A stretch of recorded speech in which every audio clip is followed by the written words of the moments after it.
Exposing Bill Gates, his terroristic threatening, and his criminal psychopathology. An editorial opinion. On April 27, 2018, the Business Insider published a widely circulated primer to persuade people to expect a mass killing.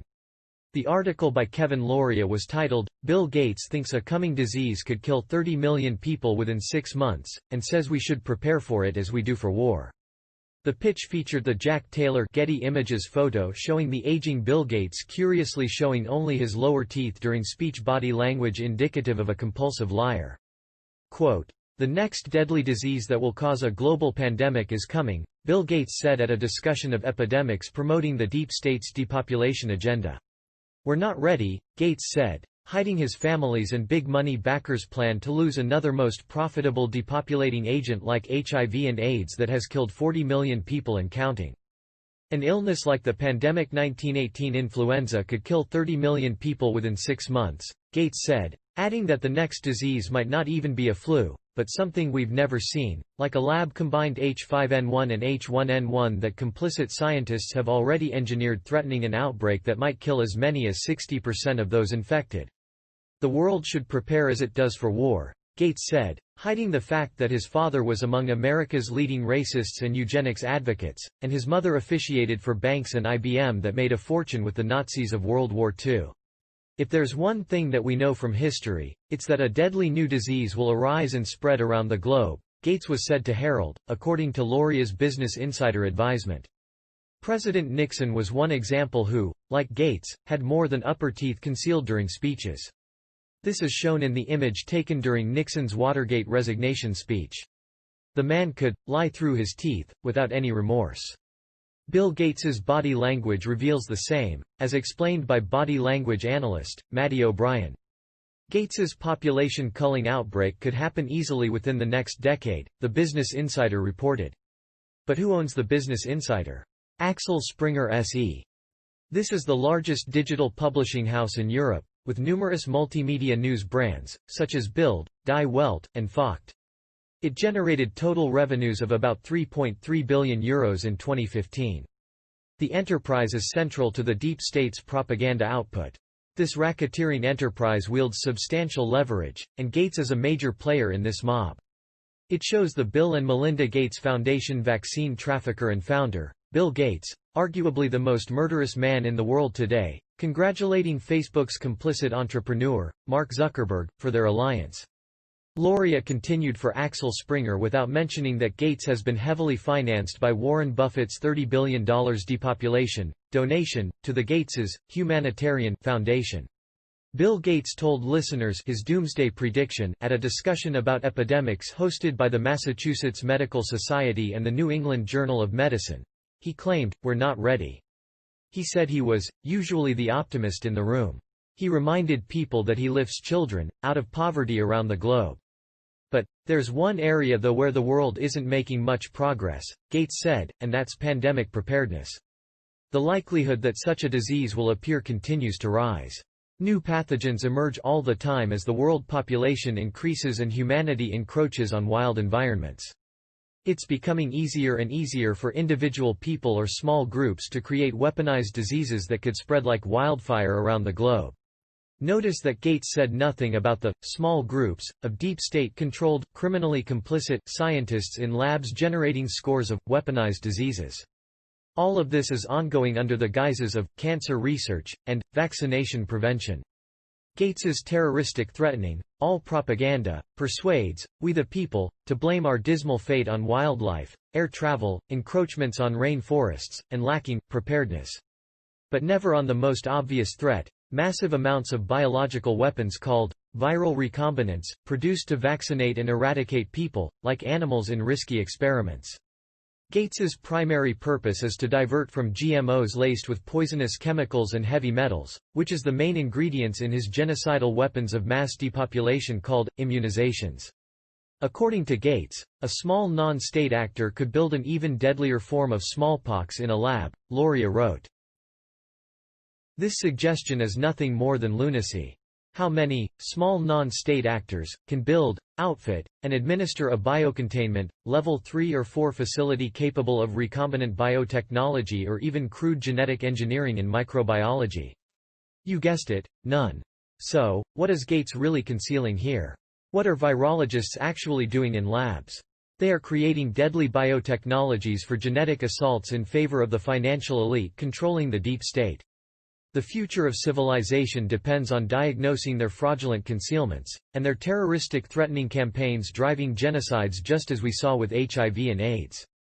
This foundational fraud and threat to biology is what Dr. Horowitz exposed powerfully in his national bestseller, Emerging Viruses, AIDS and Ebola, Nature, Accident or Intentional. They, and their media, only divert from and fraudulently conceal key operators in the deep state's virology biotechnology movement to sicken and enslave populations using new biological weapons, capable of mass depopulation and profiting, such as Lytton Biometrics. Loria provides scientific evidence detailing the sophistication of procedures used in labs financed by the National Institute for Allergies and Infectious Diseases under grant NIAID NOI AI 15436 to produce new strains of germs. Loria continued his news coverage of Gates's presentation using a simulation by the Institute for Disease Modeling that found that a new flu like the one that killed 50 million people in the 1918 pandemic would now most likely kill 30 million people within 6 months. Reading between the lines, modern improvements in hygiene, nutrition, and pure hydration would account for better general public protection. But Loria, a purported medical science writer, recklessly neglected this most important fact. The disease modeling Gates promoted as a form of propaganda and population persuasion that shows graphically the misrepresented threat used to legitimize Gates's crimes, that include consumer fraud and physician-assisted mass murder such as iatrogenocide. This is spreading false intelligence through persuasion graphics like consumer fraud, to condition people to accept vaccines. Legislators are persuaded to finance this genocide with taxpayers' money when shown these disease modeling slides. The deep state's false flag bio-warfare depopulation operation underlies these graphics. And the disease that next takes us by surprise is likely to be one we see for the first time at the start of an outbreak. Dr. Horowitz personally experienced this sad fact when he appealed directly to Ali Bongo Ondimba, the current ruler of Gabon. Ondimba is the half-brother of Pascaline Bongo, who invited Dr. Horowitz on several occasions to speak on various topics that concerned her and the good citizens of Gabon. Dr. Horowitz personally met with Ali Bongo Ondimba at the request of Jermaine Jackson, who set up the meeting. Ondimba was, at the time, the commander of Gabon's military. Ondimba frankly admitted he was not interested in curing AIDS because of $75 million the ruling family expected to receive annually from the World Bank, so long as his family agreed to vaccinate the military and the country's people as much as possible. So long as Ondimba's military depended on his government's drug cocktails, the Bongo family stayed secure against military revolts, Ondimba explained to Horowitz. During emergencies, you are told to tune into the media broadcasting civil defense instructions. Bill Gates, Warren Buffett and their fellow deep state players control this too. They make a lot of money with propaganda and terror. How so? Gates, for example, former CEO of Microsoft, MS.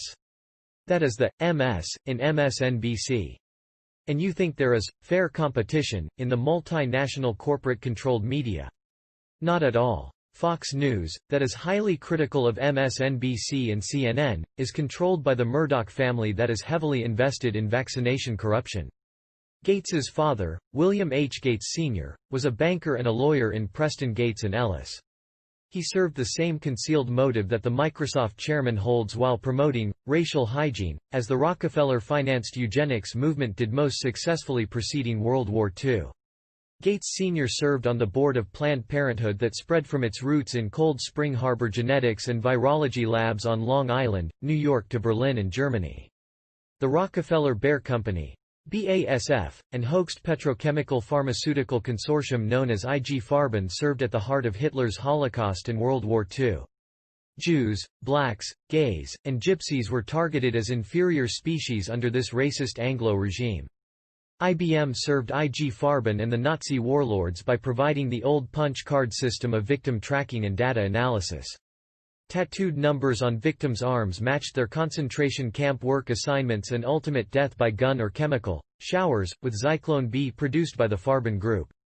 The chief objective of Planned Parenthood, from its inception, was to keep the working-class immigrant populations economically and culturally enslaved, weak enough, low enough, and sick enough, to protect American industrialists and the banking families at the top of the food chain against popular uprisings by organized labor. Gates, like his father, blames parents for not getting their children vaccinated with genetically altered viruses. Gates claims these anti-vaccinationists and resistors are disrupting herd immunity and risking public health and safety. Nothing could be further from the truth. Gates's fraudulent concealments and terroristic threatening wielding his media propaganda facilities, like weapons of war profits. Gates and his fellow big pharma investors are clearly in violation of acts of terrorism transcending national boundaries. 18 U.S.C. 2332b creates a substantial risk of serious bodily injury to any other person by destroying or damaging any structure, conveyance, or other real or personal property within the United States or by attempting or conspiring to destroy or damage any structure, conveyance, or other real or personal property within the United States, in violation of the laws of any state, or the United States, shall be punished as prescribed in subsection C. Penalties. Whoever violates this section shall be punished, a. for a killing, or if death results to any person from any other conduct prohibited by this section, by death, or by imprisonment for any term of years or for life, b. for kidnapping, by imprisonment for any term of years or for life, c. for maiming, by imprisonment for not more than 35 years, d.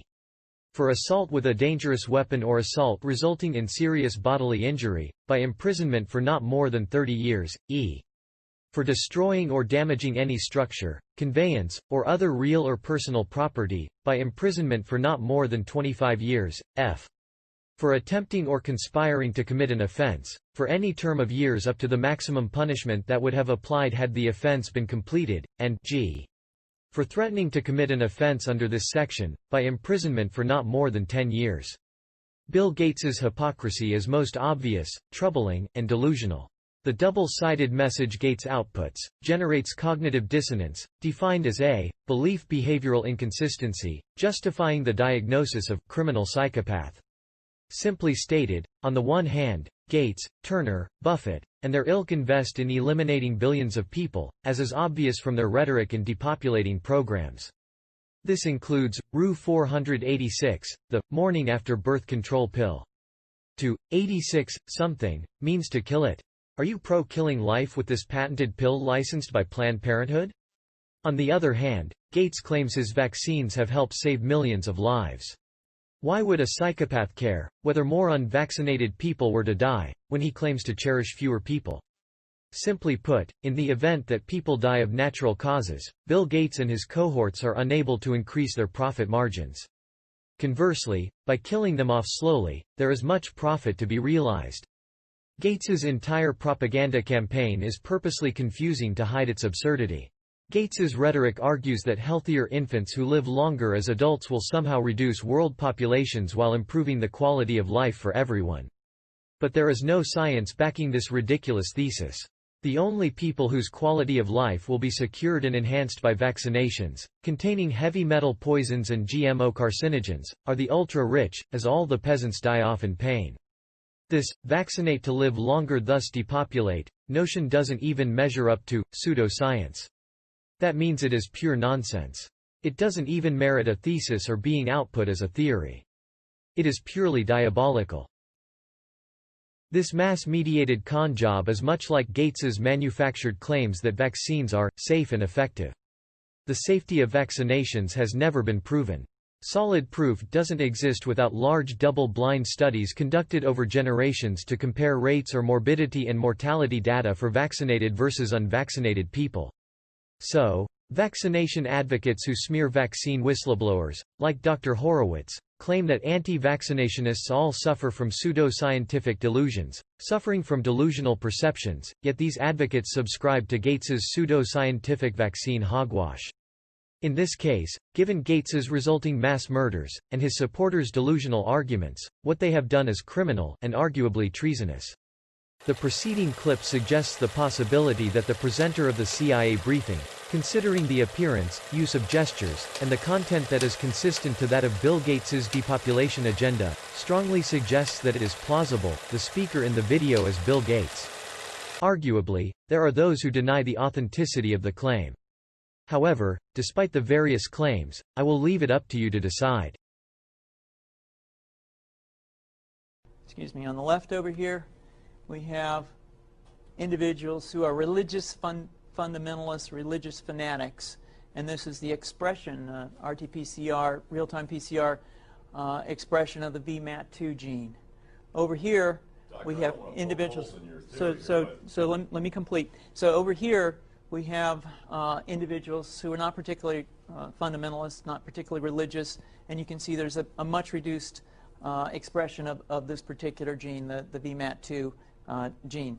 Another evidence that supports our hypothesis for the development of this approach. So our hypothesis is that these are fanatical people, that they have overexpression of the VMAT2 gene, and that by vaccinating them against this, we'll eliminate this behavior.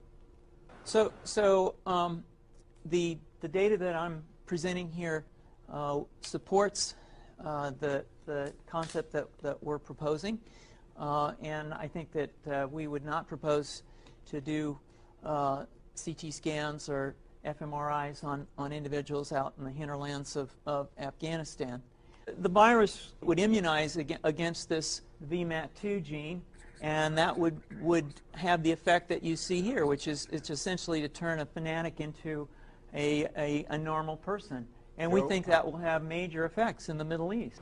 Well, so the present plan and the tests that we've done so far have used respiratory viruses, such as flu or rhinoviruses, and we believe that that's a satisfactory way to get the exposure of the largest part of the population. Most of us, of course, have been exposed to both of those viruses, and we're quite confident that this will be a very successful approach. This is fascinating. What's the name of this proposal? Yeah, so the name of this project is FunVax, which is the vaccine for religious fundamentalism. And you have a proposal already? The proposal has just been submitted, and I think that the data that I have shown you today would support the development of this project, and we think it has great promise. I often talk about how vaccines are a miracle. They've saved millions of lives. But exactly how do they work? Well, they connect to the human immune system, which is itself really phenomenal. So when a germ gets inside and attacks your body, the immune system sees unusual foreign shapes on the surface. And then special cells in your body, called white blood cells, create antibodies that connect up. Then your immune system knows to go and kill this foreign object. The idea of the vaccine is, instead of having to get sick the first time to develop this immunity, we take something that looks like a foreign bug, teach the immune system the shape of this foreign object so it's ready to attack with antibodies very, very quickly when the real bug shows up, so you can avoid lots of diseases if you've been properly vaccinated. And that's why Gavi was created. Gavi came up with the money and a plan to get vaccines out to all the kids of the world. If you go back to 1990, about 9% of all children died before the age of 5. Now, that number is about 4%. And these vaccines that Gavi got out have been critical to that. So it really is a miracle. But you don't have a choice. People act like you have a choice. Normalcy only returns when we've largely vaccinated the entire global population. And this is the scientific basis for the reason you're locked in your house and social distancing.